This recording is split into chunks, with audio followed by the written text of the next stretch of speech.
Não que a ambição não seja bacana, mas a gente ficar só concentrando no que eu não tenho lá na frente, cara, você jamais vai apreciar o que você tem hoje. E o que a gente tem hoje é coisa boa demais. É muito rico, cara. A maioria dos investidores quer ajudar, não quer atrapalhar. O que é sucesso para você hoje? É difícil ter essa definição, mas eu posso dizer o que não é sucesso. Eu acho que não é sucesso você olhar só para o mundo profissional, querer crescer, querer só fazer dinheiro e não ter o que fazer com aquilo lá. Olá, bem-vindos ao podcast Be Found. Meu nome é Bárbara, sou apresentadora e hoje eu tenho o prazer de trazer o Thiago Galli, que estava por detrás de várias empresas aqui no Brasil, como por exemplo a Amazon, a Nextel. Depois ele foi Founding Member Team do Banco C6, acho que muitos de vocês devem conhecer. E agora ele tem uma aceleradora. E aí, para vocês que estão se perguntando o que é, ele vai explicar um pouquinho mais. Mas é um prazer, Thiago, é um prazer receber você aqui no meu podcast, onde minha intenção é dar voz para startups e também aceleradoras. E, Dado, eu já contei um pouquinho da sua história, mas assim, conta você um pouco mais. Bárbara, obrigado. Super feliz de estar aqui com você. Obrigado pelo convite. Obrigado pelo espaço de poder contar a história. Eu tenho 48 anos. Eu tenho uma carreira dividida entre mundo executivo, Nextel, Porto Seguro, Amazon, e depois participando da jornada do C6 e agora apoiando founders numa fase bem inicial, através de aceleração e investimento. Está sendo super bacana. Vamos debater aqui, vai ser uma delícia. Muito bom, muito bom. E me conta uma coisa, assim, Thiago, assim, a gente olhando lá para trás quando você trabalhou em grandes empresas que eu mencionei, né? Mas contando, você participou de várias fusões e aquisições e M&As, né?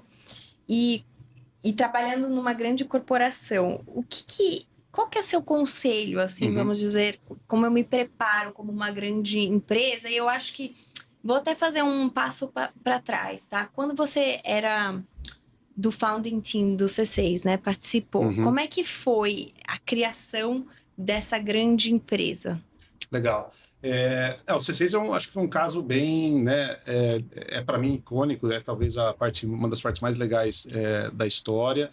O banco entrou no mercado que já tinha players como o Nubank, Inter já se posicionando e crescendo bastante. A gente entrou com uma postura.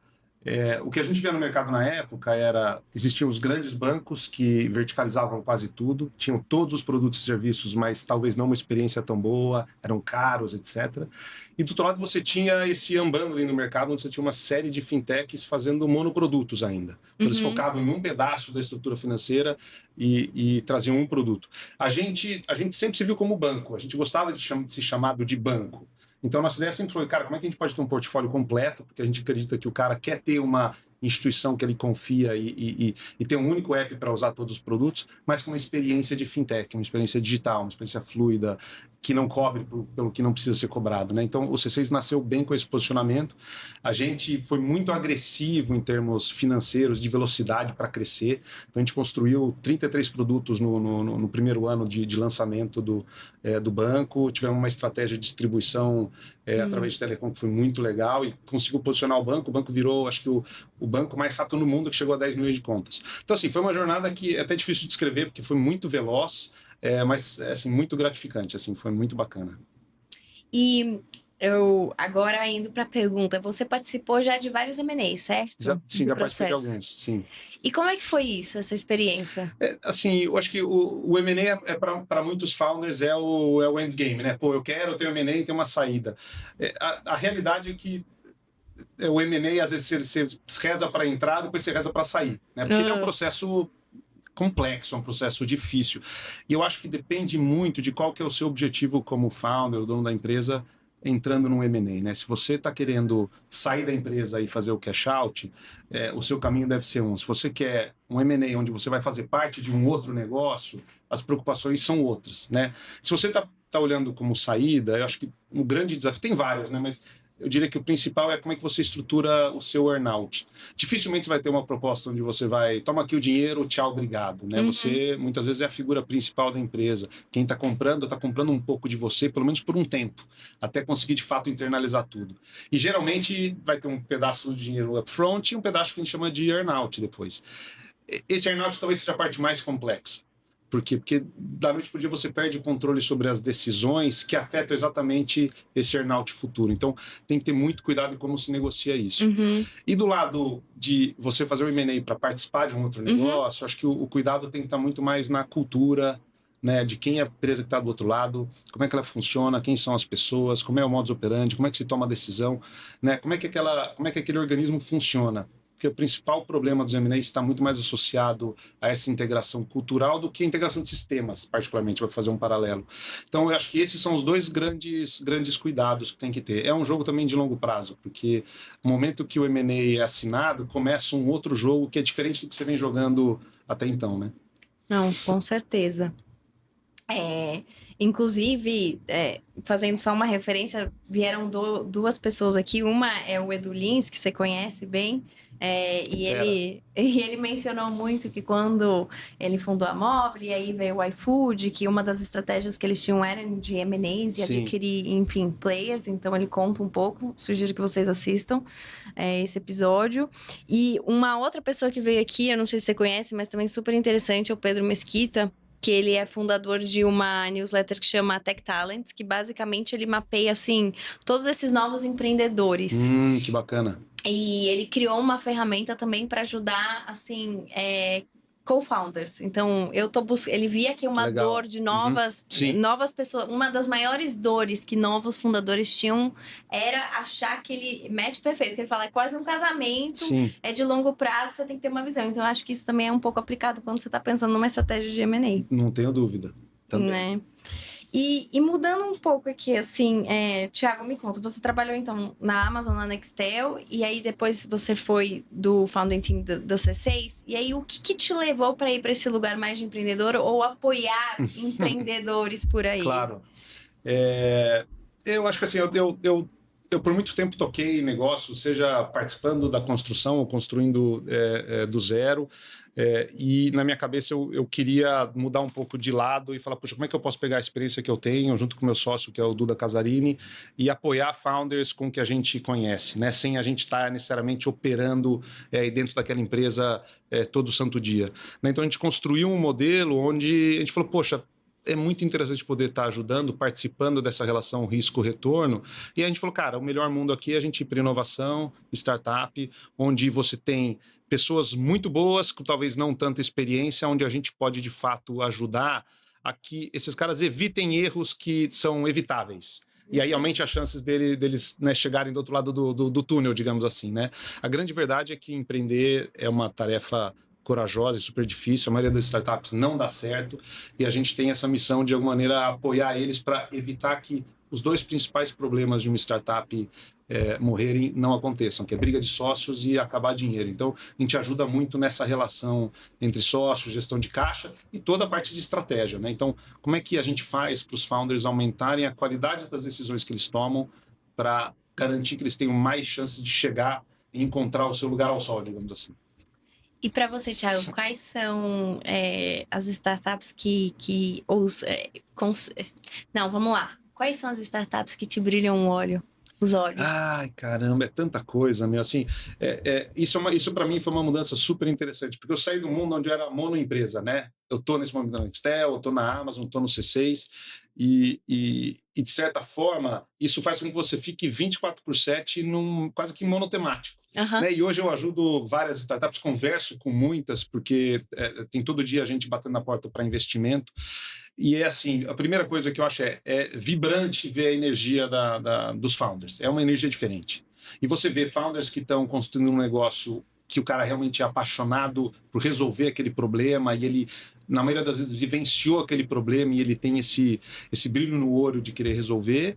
E quando você vê founders que estão lá, de alguma maneira, construindo um negócio mais oportunístico. Então, essa para a gente já é uma diferença muito grande. Então, o que mais brilha o olho, eu acho que está muito mais associado ao comportamento do founder do que necessariamente o negócio. Está cheio de negócio que a gente chama de negócio que é meio boring, meio tedioso, mas que são excelentes oportunidades de negócio.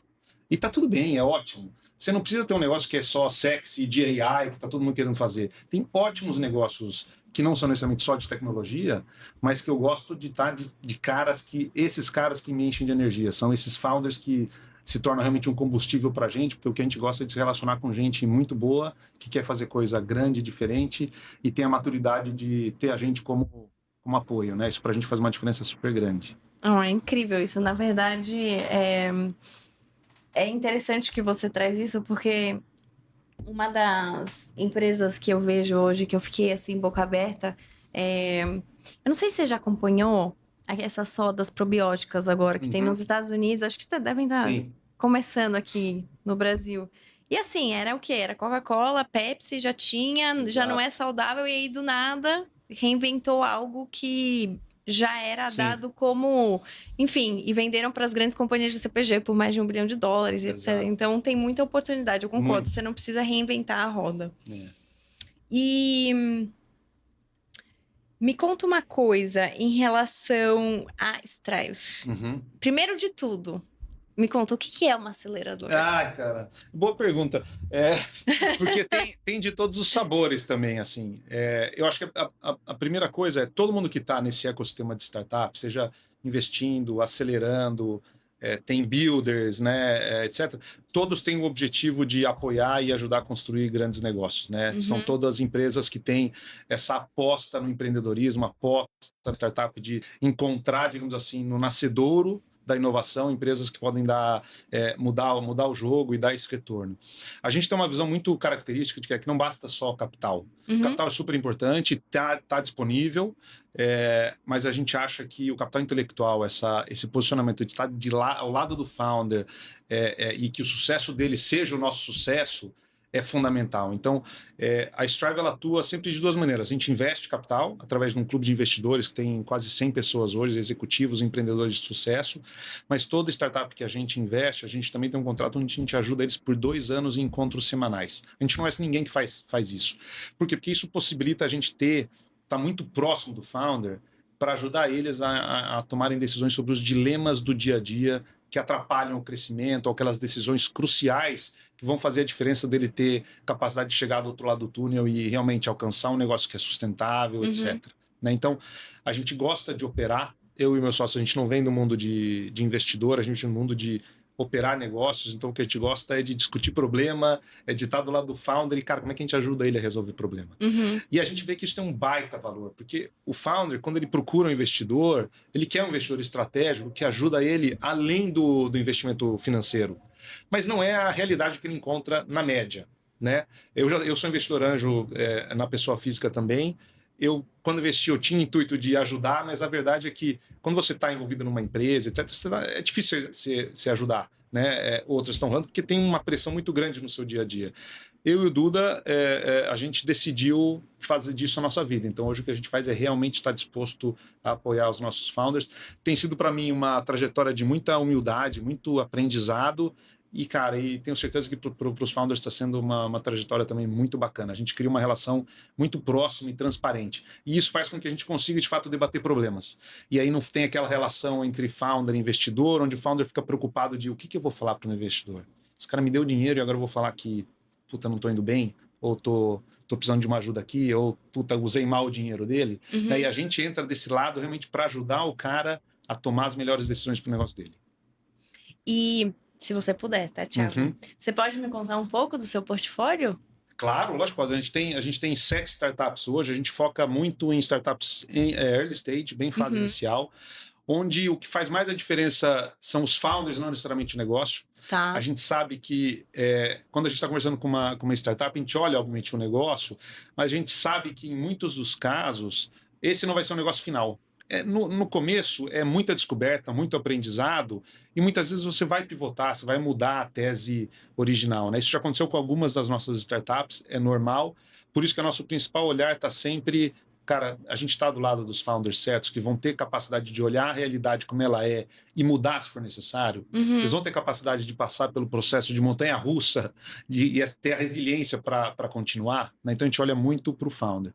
A gente é bem agnóstico a segmento por isso, porque estou mais preocupado com os founders do que com o negócio. Então a gente tem negócios de fintech, mídia, e-commerce, sports tech, de realmente produto físico, marketplace. Então a gente gosta de ter um segmento bem diverso, porque nos expõe a várias indústrias, E a gente tenta colocar founders muito bons para dentro de casa e a gente consegue ter também uma pluralidade de segmentos que possibilita a gente pegar ideias boas de um, ver se funciona em outros e vice-versa. Então está sendo super bacana.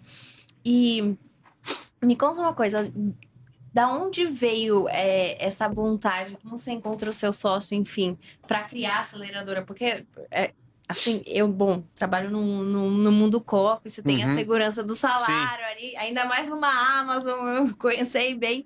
Como é que foi? Não, eu vou mudar, fazer esse shift e fazer essa transição de Claro. carreira. O Duda Casarini é amigo meu de faculdade, a gente se conheceu na GV, então a gente é muito amigo desde então. Ele, para mim, é um baita exemplo de empreendedor, empreendeu na GV. Uhum. Na época que a gente se formou, já tem o cabelo branco, não existia o termo startup, não existia nada disso. Ele era o maluco que ia tocar um negócio próprio enquanto estava todo mundo indo para banco, Uhum. consultoria ou, na época, bens de consumo. Eu fui para a consultoria e depois para a indústria, né, para telecom. Eu tive um chefe na consultoria que ele fez um comentário uma vez quando estava tocando um negócio na Porto Seguro. Ele falou: eu cheguei atrasado para um almoço e ele falou, cara, é sempre assim? Eu falei, você está numa correria ali? Eu tô. Ele falou, cara, não está certo isso, mas pelo menos você tem equity nessa empresa? Eu parei, olhei e falei, cara, não. Putz, você deveria ter. Se você está trabalhando tanto para construir um negócio, você deveria poder participar da relação risco-retorno. Isso até, ele nem sabe que ele causou essa impressão em mim, o Alexandre Braga, amigão, mas isso mudou a minha maneira de pensar. E o C6 foi a consolidação disso, né? Eu vi isso acontecendo, o poder do equity, de você começar pequeno e transformar em algo grande. E eu falei, cara, eu quero poder fazer isso várias vezes com outras empresas, participando muito mais do lado do apoio do que necessariamente da construção. Meu sócio já vinha fazendo isso, o Duda ele vendeu a Flores Online para o líder global em 2012, 15, agora já não lembro, e passou a apoiar founders e investir também. E quando eu falei que eu estava saindo do banco, aí ele falou, pô, vamos fazer uma coisa junto. E aí a Strive nasceu. Aí nasceu. E quando que nasceu a Strive? Foi final de comecinho de 23. De 23. É. E me conta uma coisa, se eu sou um founder e quero me conectar com você, como é que eu faço? LinkedIn direto. LinkedIn direto? Hoje... Você tá buscando em aumentar seu portfólio? Sim, a gente hoje tem 7, estamos com alguns deals na mesa, a gente quer ter entre 15 e 20 no nosso portfólio, que a gente entende que é o suficiente para a gente estar realmente apoiando e estar bem ocupado, digamos assim. Então, queremos conversar, estamos em busca de startups para poder ajudar. E tem algum segmento em específico ou não? É super não, aberto, é gente boa pra cacete, que quer construir coisa grande, boa e tem maturidade de saber que com a gente o cara pode ir muito mais longe. E eu acho que assim, uma outra pergunta que é um pouco aqui, pensando se eu sou uma startup e um founder, quais são os erros mais comuns que você vê, Boa você pergunta. enxerga quando eu tô fundando a minha startup e aí às vezes a ideia é muito boa, mas não decola. Por que isso Sim. acontece? Eu acho que assim, a ideia em si, ela tem baixo valor, né? Assim, não que ela não seja importante, né? A ideia precisa ser boa, mas a execução acho que fala muito mais alto, né? E a execução eu acho que é onde mora vários dos problemas, está bastante na execução. Eu acho que uma das coisas uma startup precisa estar querendo resolver problemas para pessoas reais, né? O que isso significa? É muito fácil a pessoa falar assim, não, eu desenho uma persona aqui, o jovem, assim, assado, vou desenhar uma solução para ele. Você já vivenciou esse problema? Não. Mas eu sei que ele existe. Não, mas você conhece ele de verdade, na raiz? Não. Isso, para mim, a gente aprendeu que esse pode ser um baita de um red flag, um baita de um problema, né? A gente gosta realmente de founders que viveram esse problema. Muitas vezes é um problema que os pais vivem. Então, já vi muito founder, por exemplo, meu pai é médico, dentista, não sei o que lá. Eu via o problema de frente, porque eu participei de alguma maneira do dia a dia eu via meu pai struggling com aquilo lá, né? Ou minha mãe, etc. E aí ele traz isso para ele e falou, eu quero resolver esse problema porque eu via o sofrimento das pessoas que estavam atuando. Isso para a gente faz muita diferença. Então, conhecer bem do problema e saber que ele é um problema real que precisa ser resolvido é fundamental. A outra coisa é que o problema, além de ser real, o cara que está com o problema, Bárbara, precisa querer resolver, ele precisa querer pagar para resolver. Está cheio de problema que, na verdade, é um não problema. Concorda que nada é perfeito no mundo, né? Tá cheio de problemas. E tem problemas que você convive e deixa lá porque eles não são importantes e cruciais para serem resolvidos. E tem problemas que você fala, cara, eu tô desesperado para alguém resolver. Uhum. Esses são os problemas que a gente mais gosta, obviamente. Agora, tem mais gente aqui também, porque está Uhum. todo mundo procurando esses problemas. Então, eu acho que a outra é a capacidade de execução. Então, quando a gente conversa com os founders, a gente tenta se perguntar realmente o que ele construiu até agora. Ele construiu de maneira excelente do ponto de vista de velocidade, aprendizado, capacidade de execução mesmo. Esse cara vai conseguir executar na velocidade que precisa, se a gente der o combustível financeiro e intelectual que ele precisa. Então, essa capacidade de execução, eu acho que ela é cada vez mais valiosa. Por quê? Porque, bom, você tá no Google, você vive AI todo santo dia. AI mudou completamente tudo, né? 5 anos atrás o mundo era outro. Tecnologia era muito mais importante do que é agora. Tecnologia é muito mais comoditizada. Então, a velocidade tem uma componente, é uma componente muito mais importante. E cria um peso maior em relação a outras partes do negócio, como, por exemplo, distribuição, a própria velocidade de crescimento, preço, formação de comunidade, que não tem a ver com tecnologia. Uhum. Né? Então, as grandes barreiras não são mais construídas na tecnologia, são construídas nos outras partes do negócio. E a gente procura negócios onde esses segmentos, essas partes do negócio podem ser realmente capitalizadas. Uhum.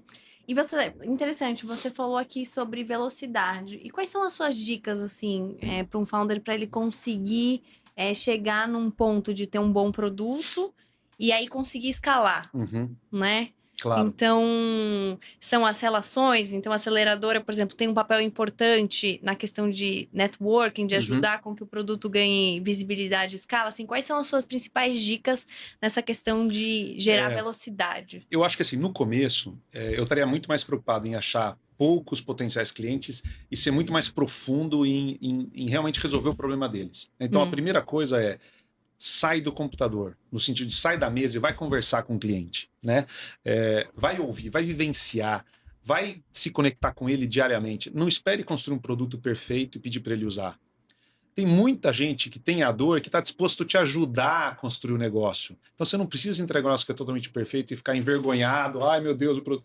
Não, cara, entrega alguma coisa que ele sabe que é uma versão inicial, uma alfa, e pede feedback dele para construir. As pessoas adoram participar de alguma coisa que é muitas vezes maior do que ela. Então, ajudar a construir um produto é uma coisa super bacana. Então, esteja muito próximo do seu cliente, ouvindo muito esses feedbacks, antes de você querer já pensar no canal de distribuição, de pensar no quantos clientes você vai ter, na geração de receita. No começo, é melhor você encontrar a solução para aquela dor e depois você vai pensar como é que é essa monetização, como é que é essa distribuição. Né? Foca primeiro nisso aqui. E, Thiago, me conta uma coisa. Então, assim, faço foco em resolver o problema, eu tenho um produto bacana, tá? E eu preciso agora de investimento para dar uma acelerada nele, certo? O que para você, assim, num pitch deck, o que não pode faltar? Como é que eu crio esse pitch deck? Como é que eu crio a narrativa? Legal. Eu acho que E além do pitch deck, como é que eu crio o marketing? Sim. Eu acho que, assim, de novo, precisa ser um negócio super genuíno, né? É relativamente fácil da gente conversar com o founder e perceber se ele está, digamos assim, performando alguma coisa que não é efetivamente ele, né? Então tem que ser muito genuíno. Ninguém tem expectativa de que o cara tenha todas as respostas, até porque a gente está falando de negócios que estão muito numa fase inicial. Mas se você não tiver um material decente, que tenha uma fluidez no sentido de falar do problema, falar da solução, falar de por que o time é o time que vai de fato resolver aquele problema, mostrar a capacidade de execução dentro do que vocês já construíram e também o que você vai fazer com aquele dinheiro que você está querendo. Eu acho que são coisas que danificam muito a credibilidade para falar, vou colocar um cheque, né, para investir. A outra coisa é que, e aí é uma coisa muito particular nossa, a gente acha que esse mundo de vamos fazer grandes captações, ele é romântico demais. Não é bom levantar dinheiro de menos, mas não é muito bom levantar dinheiro demais também. Dinheiro demais também prejudica. Ele às vezes torna a gente menos disciplinado com o uso do próprio dinheiro. A gente tem que lembrar que quando você está levantando capital, é o dinheiro de alguém. Você tem que usar aquilo com um nível de responsabilidade muito grande. Então, você saber exatamente para que você vai usar, por quanto tempo você vai precisar daquele dinheiro e o que você quer descobrir com aquele dinheiro é super importante. Você não vai captar R$1 milhão para abrir capital de uma empresa. Você está pegando R$1 milhão porque você precisa descobrir algumas coisas que te credenciam a fazer uma nova captação para ir para a próxima etapa do negócio. Tenha muita clareza o que você quer descobrir com aquele dinheiro que você está captando, para você saber se você precisa de 1 milhão, 2 milhões, 500 mil. eu acho que não tem uma regra estática aqui, mas essa discussão ela é super saudável de ter com os investidores de quanto realmente faz sentido captar para aquela fase do negócio. E você sabe que o Edu Lins, ele menciona no podcast dele que quando você tem um investidor, daí você precisa prestar as contas. Então, assim, É, você tem o chefe, não é só você ter o apoio financeiro. Então, sim. muda a dinâmica. Não, a Eu acho que empresa, você tem uma responsabilidade aí de de novo, eu acho que trazer. tem essa maturidade de olhar e falar, cara, não é que ele me deu dinheiro e pronto, posso fazer o que eu quiser com aquele dinheiro, né? Eu acho que existe uma aposta dos dois lados, sabe, Bárbara? Sim. O investidor está apostando na capacidade daquele founder de construir um negócio. Tem o limite de onde o investidor pode ir também. Porque lembra, a gente está apostando na capacidade do founder e ele vai ter que tomar as decisões, ele vai cometer os seus erros, porque vai fazer parte até do aprendizado dele como profissional. Do outro lado, é o founder entender quem está do outro lado. Não é só prestar contas de, pô, eu quero que o cara esteja feliz comigo. Não, cara, eu preciso trazer esse cara para perto para ver onde esse investidor pode ajudar e ser transparente em tudo que está acontecendo.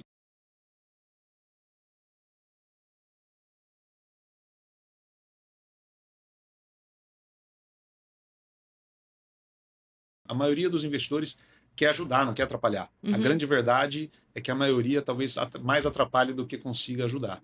Quando a gente construiu o Strive, a gente tem uma frase do Kozla, que foi fundador da Sun Microsystems e hoje toca um fundo, onde ele fala que 70% dos venture capitalists eles prejudicam o negócio dos founders, tentando ajudar.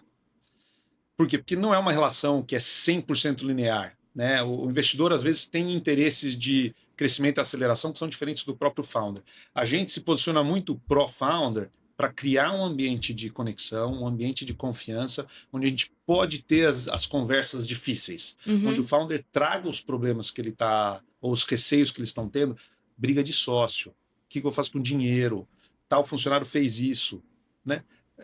Fez aquilo, como é que a gente lida com isso? A gente tem uma startup onde a gente chegou, no caso de contratar uma pessoa que a gente não fez reference check e descobriu que ele estava com uma tornozeleira. É uma startup lá, deu tudo certo, está tudo bem, mas, pô, você tem que ter um nível de confiança para conversar sobre esses assuntos, né? Com que investidor você faria isso? E com a gente, pô, foi uma das coisas que a gente conversou. E tá tudo bem, porque as pessoas cometem erros, certo? E a gente quer que eles acertem, mas a gente tem que dar o espaço e o apoio para que eles também tenham a confiança de poder ousar quando pode ser ousado, mas participar da tomada de decisão quando aquela pode ser muito crucial e pode matar ou morrer a startup. E agora que eu fiquei curiosa, você acha que um dos papéis da aceleradora é justamente, da Strive no caso, é justamente fazer esse match também de investidor com a startup, dado o perfil? Porque aí, pelo que eu vejo, tem que ter muito Eu acho, sem dúvida, eu acho que acelerador, ou o modelo da startup, não é para todo mundo. Né? A gente também não tem um portfólio de 100 startups, né? A gente é muito próximo das startups, então a gente tem um cuidado muito grande de escolher com quem a gente quer se aproximar. É uma relação de longo prazo, uma relação muito próxima. Tem founder que não quer isso, acha que não precisa, acha que não faz sentido, e tá tudo bem. De novo, é um mundo tão gigantesco, tão grande, tão diverso, né? De novo, a gente gosta de founders que querem construir grandes coisas, que têm um nível de confiança e ambição muito grande, ao mesmo tempo que tem a maturidade de entender que, cara, talvez do lado do MyStrive ou de outros fundos que têm um nível de apoio grande, o negócio pode ser ou ir mais rápido ou ir mais longe. E a gente gosta de apostar junto com esse tipo de founder. Bacana. E aí agora eu vou fazer um pivot um pouco, tá? Você teve uma história de superação na saúde, certo? Eu tive, sim. Conta um pouco e como que isso mudou a sua forma de enxergar o Caramba, que trabalho. mudou tanto. Eu no comecinho da minha história do C6, eu descobri que eu tinha um câncer. Eu me livrei hoje desse câncer, tudo bem, mas ele não é um processo longo, né? Mas hoje eu olho para trás e eu vejo que, na verdade, foi um grande aviso para mim, assim. Do tipo, puxa, eu acredito em Deus, e eu falei, acho que ele deu um recado para mim que eu não posso ignorar, né? Mas não vai acontecer nada. Então eu não tenho efeito colateral nenhum, graças a Que Deus. bacana. Mas me fez refletir demais e eu percebi que eu poderia tomar algumas atitudes para mim que iam fazer a minha vida pessoal melhorar, profissional melhorar, a minha relação comigo mesmo melhorar. Isso fez parte, sim, da minha decisão de sair do C6, por exemplo, né? Eu me reaproximei muito na minha vida pessoal e olhei muito mais para mim Uhum. do que olhar muito só para fora, né? Eu acho que o câncer, Bárbara, é uma doença muito solitária. Uhum. Eu sempre tive apoio dos meus pais, da minha esposa, dos meus filhos, dos meus pais, dos meus amigos, familiares, mas é uma doença onde ela se internaliza muito, porque no final das contas eu criei essa própria doença, né? Uhum. Então eu falo, cara, por que que eu fiz isso comigo mesmo, né? E eu aprendi muito nesse processo. Eu fiz até um post no LinkedIn um ano depois. A minha esposa pegou no dia que fez um ano que descobriu que tinha câncer. Ela falou, pô, faz um ano, hoje é um ano. Eu não tinha me ligado. Aí eu parei, escrevi um texto, eu gostei. E eu falei, pô, os meus 10 aprendizados sobre o câncer, eu postei no LinkedIn. Acho que foi o post que teve visualização, essas coisas, engajamento. É, e aí eu percebi que, puxa, eu tinha uma visão um pouco mais negativa das coisas, era um cara que olhava as coisas sobre um aspecto muito pesado, de sempre... A minha esposa sempre falou isso para mim, pô, eu uso palavras muito pesadas. Eu preciso disso, eu tenho que... E essas coisas vão compounding em termos de Uhum. peso na gente. Eu acho que controlar o nível de estresse nosso, ele é fundamental para evitar esse tipo de coisa. Agora, também ter uma vida stress-free eu acho que nem faz sentido, Uhum. porque a gente cresce um pouco nesse estresse, né? É muito mais como a gente controla isso, e eu acho que tem pessoas que fazem isso muito melhor do que eu, que acho que conta. Foi nesse momento que eu me deparei muito com filosofia estoica, que eu virei um apaixonado e leio direto e falo e sigo e converso sobre isso. Isso me ajuda demais. Quem é seu autor favorito? Ai, Se é que você tem um. caramba. Olha, eu vou te falar, ele não é necessariamente um filósofo estoico, mas tem um cara que eu adoro muito, que fala também da filosofia estoica, mas também é um cara de negócio muito bom, que é o Naval Ravikant. Ah. Fundou a Angels List, já teve outras startups, etc. E é um cara que ele mistura muito filosofia e negócios e tem uma linha de pensamento que eu gosto bastante. Obviamente, li meditações, muita coisa do Sêneca. Tem um cara aqui no Brasil que chama Léo Simão, é um cara que também foi empreendedor, Endeavor, etc., muito sucesso, muito sofrimento também, aquela jornada montanha-russa. E hoje ele tem um canal que fala só de estoicismo e saúde mental para alta performance, é super bacana, eu recomendo que quem puder siga ele, porque tem muita coisa boa. E eu acho que é um pouco disso, sabe? A gente entende, ou eu entendo hoje, que esse autoconhecimento de você tá muito mais olhando para dentro do que para fora, é esse que é o caminho, Uhum. né? A gente cresce no mundo onde talvez a gente se torne mais preocupado em mostrar para os outros, às vezes o que a gente nem é, mas o que a gente finge ser, do que olhar para dentro e falar, cara, você está feliz com você, né? Você está agradecendo que você está vivo, cara? Hoje eu tento agradecer todo dia, porque há 5 anos atrás eu poderia não estar aqui. Eu fui parar Uhum. de novo no hospital depois da químio. Eu parei a químio no meio, eu tomei uma decisão super radical de parar a químio no meio. O médico não queria que eu parasse, mas eu parei aqui no meio. Então tem tanta beleza da gente poder acordar todo dia Sim. e a gente leva a vida num automático, e eu levava a vida num automático muito de eu tô sempre atrasado, sempre correndo atrás, etc. E eu percebia que o tempo passava e eu não... Cara, o que eu tô tirando disso aqui? Né? Uhum. Então hoje eu sou muito mais feliz porque eu tô do lado da minha família, eu posso ver meus filhos crescendo, ao mesmo tempo que eu me preencho demais com o que eu estou fazendo profissionalmente. Eu tento equilibrar muito esses momentos e tentar apreciar um pouco essa parte mais humana e mais interna da gente. Eu acho que o mundo que a gente vive de tecnologia, grandes cidades, tudo, eles levam a gente para esse mundo da velocidade quase que inconsciente. E a gente vai perdendo contato com a consciência mesmo, com o que a gente esquece de falar com a gente mesmo. A maioria das pessoas não aguenta ficar 30 minutos sozinha. Ela vai atrás disso aqui. Ela não consegue, porque ela não se aguenta. E, cara, você só tem você para sua vida, né? Cara, se você não gostar de você. Você é a sua única garantia, né? Assim. Então, assim, e hoje o mundo força a gente a postar o stories, a botar na internet, a olhar a vida do outro. Ah, e se eu tivesse aquilo lá? A vida que eu tenho hoje, porra, era a vida que eu queria ter há X anos atrás. Ou é a vida dos sonhos de alguém hoje. Uhum. Se a gente ficar só olhando, não que a ambição não seja bacana, mas se a gente ficar só concentrando no que eu não tenho lá na frente, cara, você jamais vai apreciar o que você tem hoje. E o que a gente tem hoje é coisa boa demais. É muito rico, cara. Puta, você pensa que há 100 anos atrás o pessoal não tomava banho quente, pô, sei lá, 150 anos, sei lá. E hoje a gente liga lá, puta, ducha quente, comida na mesa. Tem gente que nem tem isso, né? Então eu acho que a gente tem. Hoje eu olho o mundo e falo, cara, tem muito mais coisas para agradecer. Eu tenho meus 2 pais vivos, cara. Sim. Quantas pessoas têm isso? Né? Eu tenho 2 filhos com saúde, eu tenho família bem estabelecida. Então, assim, hoje eu tento olhar as coisas mais por esse lado mais humano e eu vejo que o meu papel do trabalho ele é um complemento da minha vida completa. Só que a gente é levado a fazer o trabalho ter um peso desproporcional.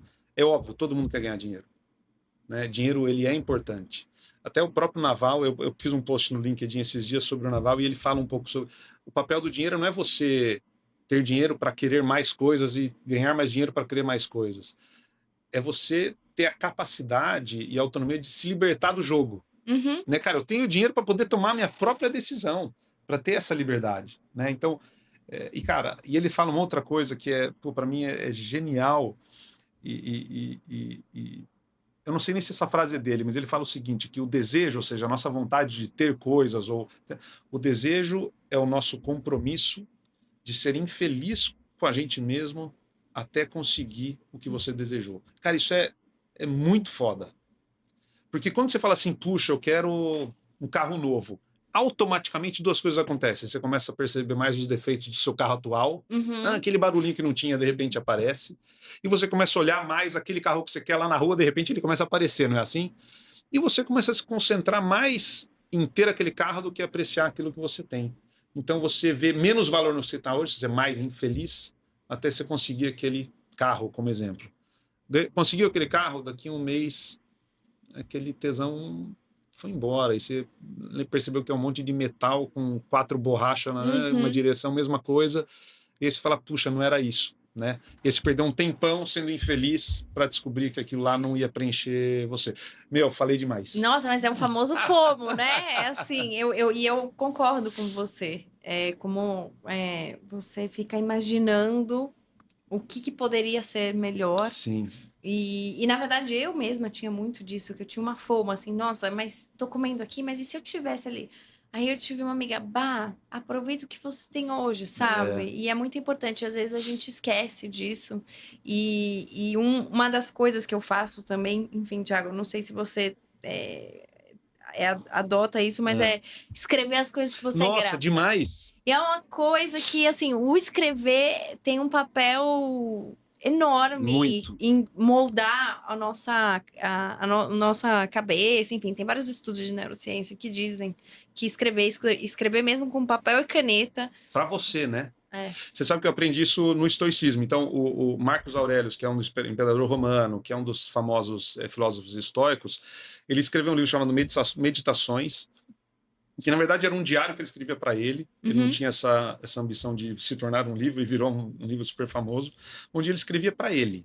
É um livro super bacana, você não precisa ler, você pode comprar, ele é pequenininho, mas ele é super denso. E ele escrevia. E eu aprendi a escrever. Então, eu não vou falar que eu faço todo o santo dia, porque não é verdade, mas hoje eu estou no meu 5º caderninho que eu escrevo, é quase que um diário, mas eu escrevo meus pensamentos, etc. E eu sempre termino eu aprendi a terminar com alguma gratidão. E o que eu aprendi? Eu olhei o meu 1º e 2º caderninho que eu escrevo e eu percebi um padrão de que eu era muito mais negativo e preocupado no começo do que eu sou hoje. Lembra que eu te falei que eu levava as coisas muito para o lado negativo e pesado? Isso refletiu muito nesse texto, na escrita. Então, eu acho que escrever é difícil pra caramba, precisa ser muito genuíno, e se você fizer bem feito, é um trabalho, um exercício mental, assim, excelente, cara. Eu recomendo demais, demais. Muito legal o que você faz. Thiago, agora você vai participar de um quadro novo aqui desse podcast, que eu vim com essa ideia e eu achei bacana, que é tipo um bate-bola, assim, tá bom. Sabe? Igual a apresentadora Gabriela, que ela fazia, né? Uma cor, aí a pessoa falava azul. Então, só que aqui pode ser uma frase, tá bom? Tá bom. Vão ser 3 perguntinhas aqui. Um livro que mudou sua visão. Ai, caramba, meu. Ó, eu já falei do Naval, tem um Almanac do Naval, esse é um livro super legal de ler. E tem, cara, todos os de estoicismo. Meditações do Marcos Aurelius é muito bom, as cartas de Sêneca é excelente.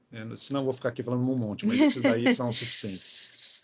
Ó, aqui é muito relacionado com o podcast, tá? Tá. Um conselho para quem quer ser encontrado, be found pelo Ai, mercado. cara, eu acho que assim, seja autêntico, né? Hoje, não pode estender, tem só a falar? Não, pode ser, Pode pode estender? ser. Pode ser. Pode Então, ser. eu acho que assim, tá cheio de gente querendo escrever ou falar ou fazer vídeos pensando no que os outros querem ouvir. Aham, Cara, fuja disso. Desculpa. imagina. Escreve, fala, enfim, faça vídeos de coisas que você quer falar, que mostrem quem é você, seja autêntico. Isso faz uma diferença muito grande. Especialmente com IA e tecnologia e redes sociais, você não sabe o que é fake, o que não é. E não é fake só de ser mentira, é fake de, cara, será que ele está fazendo um papel, né? Quase que um Uhum. teatro. Então, cara, eu vejo que a autenticidade fala muito. Agora, é difícil ser autêntico, porque você está se expondo e você vai ter gente que vai concordar e não concordar. E você tem que estar tudo bem, de certa forma, com isso. Não é simples, né? Mas tem que estar tudo bem com as pessoas discordarem de Uhum. você. Mas seja autêntico. Eu acho que isso faz uma diferença grande. Vão ser mais duas, tá? Tá bom? Perguntas. O que é sucesso para você hoje? Ai, caramba, são difíceis as perguntas, né? E putz, quem sou eu para falar o que é sucesso? Eu estou tentando achar o meu, assim, é difícil ter essa definição. Mas eu posso dizer o que não é sucesso. Eu acho que não é sucesso você olhar só para o mundo profissional, querer crescer, querer só fazer dinheiro e não ter o que fazer com aquilo lá. Eu acho que hoje sucesso, para mim, está muito mais associado a você ter um núcleo familiar forte e estar em paz, em ter uma vida em parceria com quem você escolheu e construir uma família. Isso, para mim, tem mais a ver com sucesso do que só o mundo financeiro. O mundo financeiro faz parte disso, mas sem isso, eu acho que não é sucesso. É, eu até gostaria até de fazer mais 2 perguntas, assim, o que é parceria para você? Eu acho isso muito Ah, legal. legal. E vamos com essa e eu faço Parceria, quando você outro. fala assim, É o que é construção, parceria no amplo, acho que é aplicável, né? Desde o meu é, nível pessoal até o meu nível sim, quando eu tenho alguém que vai ser meu co-founder ou, sim, sim, sim. enfim. Eu acho que parceria eu acho que tem dois, alguns pilares aqui, mas o principal é tem que haver um alinhamento de interesse de para onde essa parceria está indo, o que cada um espera dessa parceria, aonde vocês querem chegar juntos, né? Então, no mundo de startup, se um founder quer vender a empresa quando ela valer 30 milhões é uma coisa, e o outro que não, quer operar esse negócio por 20 anos e viver de dividendos é outra. Uhum. Se isso não está bem azeitado, isso vai dar pau, não tem jeito. Né? Então, acho que esse alinhamento de aonde queremos chegar. E o outro é qual é o papel de cada um, como é que vocês se complementam e como é que vocês cobram um do outro. Né? Porque, assim, a partir do momento que você desenha uma parceria, você está automaticamente dizendo que eu acredito que com esse parceiro eu vou chegar mais longe. Uhum. Ou aumenta minhas chances de chegar onde eu quero. Então, tudo que esse cara faz tem um impacto brutal no resultado. E vocês têm que estar muito, muito dispostos a ter clareza, transparência e esse accountability, um cobrar o outro para chegar lá. E a última pergunta, Hum. que não quer calar. Um time de futebol. Ah, não, eu sou corintiano, lógico. Ai, não Lógico, puta vida. Aqui acredito. Poxa, tava sendo tão LHP, legal. lealdade, humildade e procedimento. Tava sendo tão legal essa entrevista. Vai Corinthians, poxa, tá louco. É que tá falando com uma Ah, não, palmeirense. não, todo mundo tem defeito, Palmeirense Bárbara. sim, é. Thiago, foi um super prazer te receber aqui no BeFound. Vocês, startups que estão buscando uma aceleradora, podem contactar o Thiago, como ele falou, pelo LinkedIn. E, enfim, a Stripe está buscando novas startups. Isso aí. E é isso, muito obrigada por Eu que participar. agradeço, adorei. Brigadão. Sucesso.